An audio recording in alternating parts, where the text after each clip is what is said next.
காலையில் கரம் பிடித்த புதுமண தம்பதிகளிடையே மாலையில் கத்தி குத்து வரை சென்ற தகராறு.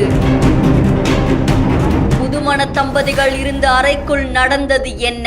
இரத்த வெள்ளத்தில் இருந்த தம்பதிகளை மீட்ட நிலையில் புதுமண பெண் பரிதாபமாக உயிரிழப்பு.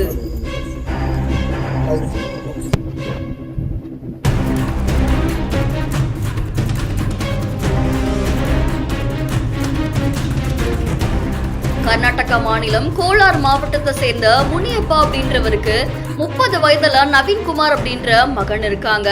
இவங்க தனியார் நிறுவனத்துல வேலை பார்த்துட்டு வராங்களாம். இந்த நிலையில அதே பகுதியை சேர்ந்த 20 வயதாக கூடிய லக்கிதா ஸ்ரீ அப்படின்ற பெண்மணிக்கும் இவருக்கும் கடந்த சில நாட்களாவே பழக்கம் ஏற்பட்டிருக்காமா. இதை தொடர்ந்து நாளடைவுல அது காதலா மாறி இருக்கு. இந்த நிலையில அவங்க 2 பேருமே அவங்களுடைய திருமணம் பத்தி 2 வீட்டார்கிட்டையும் பேசியிருக்காங்க. அவங்க சம்மதமும் தெரிவிச்சிருக்காங்களாமா. இதை தொடர்ந்து 2 பெற்றோர்கள் முன்னிலையில வெகு விமர்சையா இவங்க திருமணம் நடந்து முடிஞ்சிருக்கு.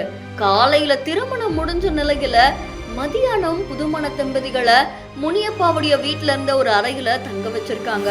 அப்போ தம்பதிகளுக்குள்ள ஏதோ தகராறு ஏற்பட்டிருக்கான். அதை தொடர்ந்து ஒருத்தர் தாக்கிக்க ஆரம்பிச்சிருக்காங்களாமா.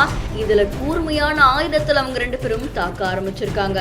உடனே சத்தம் கேட்டாங்க. அவங்க குடும்பத்தினர் ஓடி வந்து கதவை திறக்க சொல்லி கேட்டிருக்காங்க.